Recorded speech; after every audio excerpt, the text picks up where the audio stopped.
Oliver felt a sharp pain in his feet. When looking down, he realized he stepped on a suspicious-looking stone, but he didn't think much of it. But after taking a closer look, he discovered this wasn't a normal stone. He believed he had found something astronomical. Oliver decided to take the stone to a jeweler with the intention to trade it for a lot of money. This will change his life forever. But not in the way he hoped. Oliver had so much pain in his foot that he was limping. He was then approached by a lifeguard who asked him if everything was all right. Oliver thought about keeping the stone all to himself, but something told him he had to show the lifeguard what he had stepped on. Oliver eventually showed the lifeguard what he had found. When opening up his hand, the stone instantly started glowing. The lifeguard asked if he could inspect the stone. Oliver was hesitant, but he gave it to the lifeguard. When handing it over, the stone instantly stopped glowing. The lifeguard was shocked. The lifeguard told Oliver that he had the right to keep the stone. Oliver was relieved, but he would eventually come to regret it. Oliver decided that he would go to a jeweler he knows. This is the only person he really trusts at the moment. Mark was shocked to see the stone. Oliver could see that. It was like Mark recognized something. Mark told Oliver he needed a day to investigate and authenticate the stone. Only then could he offer a reasonable price. Oliver was hesitant but agreed to these terms. Oliver could not sleep the entire night. He was constantly thinking about the stone. Could it be worth a life-changing amount of money? Eventually, he fell asleep but woke up an hour later, bathing in sweat. He had the feeling something bad was about to happen. The next day, Oliver went back to the mark. Upon entering, the vibe was a lot different than yesterday. Oliver did not feel welcome anymore. He decided to ignore his gut feeling. He had to know what the stone was worth.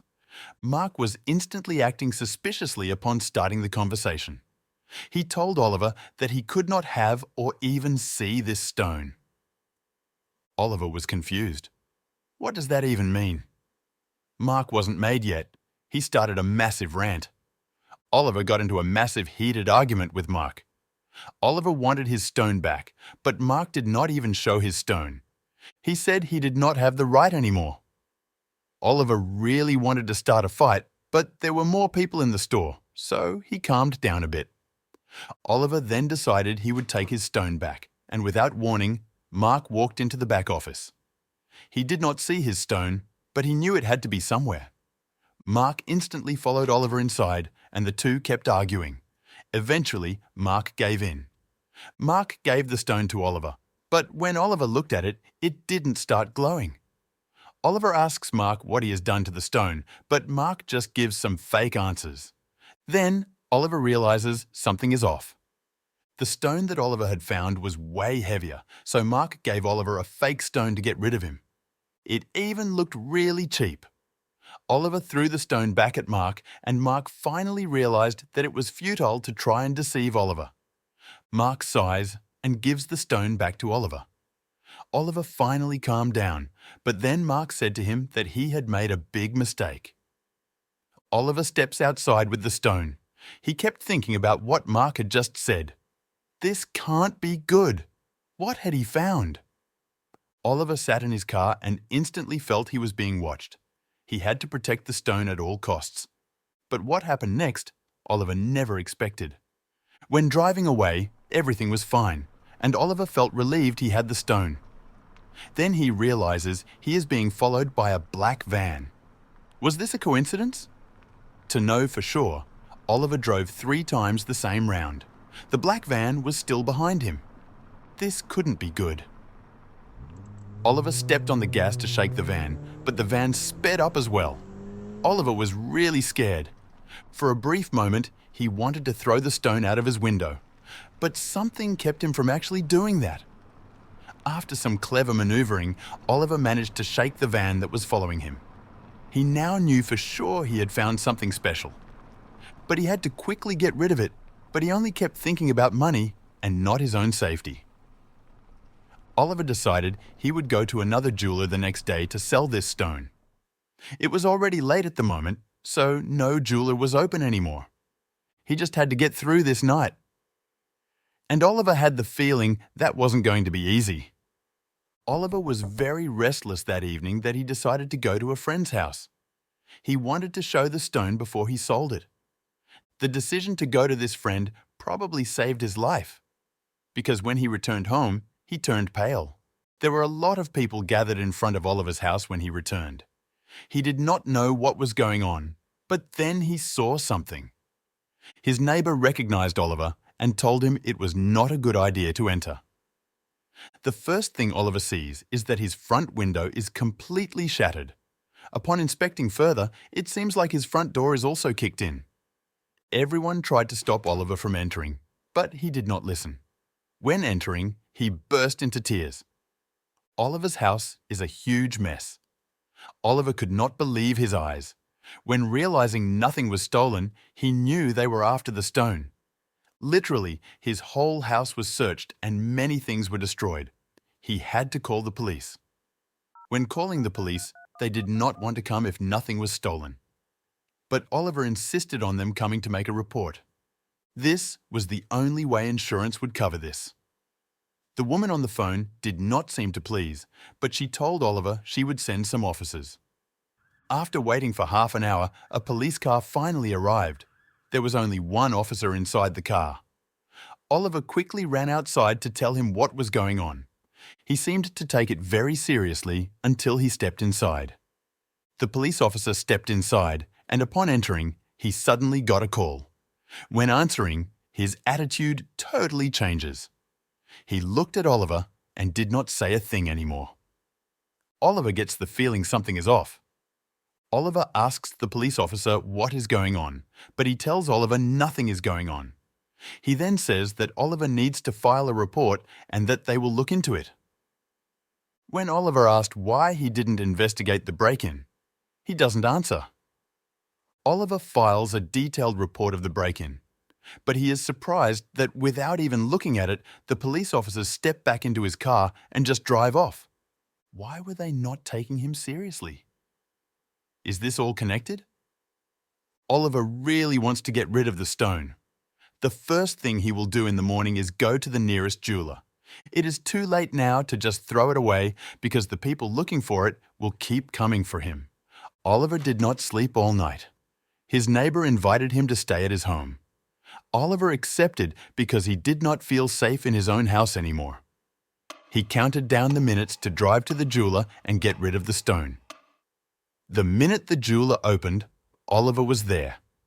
Upon entering the jeweler, he feels like he is expected by the jeweler. He was instantly greeted, and he felt very welcome. Maybe Mark had told this jeweler about the stone, or there was something else going on that Oliver did not know about. The jeweler asked Oliver to inspect the stone. When he saw the stone, he gasped. This gave Oliver the indication that he knew something more. The stone wasn't glowing at all. Then the jeweler asked Oliver to touch it. When Oliver touched the stone, it instantly started glowing. That is when the jeweler made an enormous offer. Oliver felt like he was in heaven. He could finally get rid of the stone, and he would get a lot of money. But things would quickly turn sour.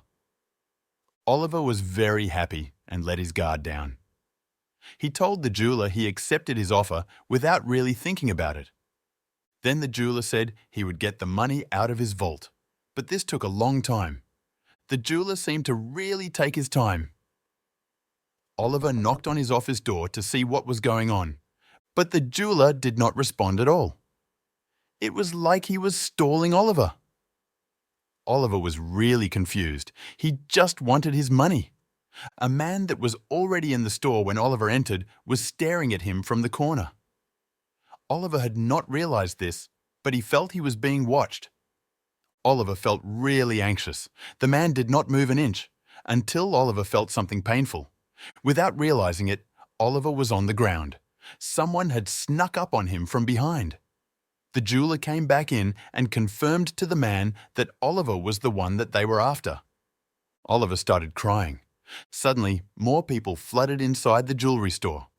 Oliver only realized after minutes that the FBI was coming in. Oliver had no idea why they were after him, but he had the feeling it had something to do with the stone.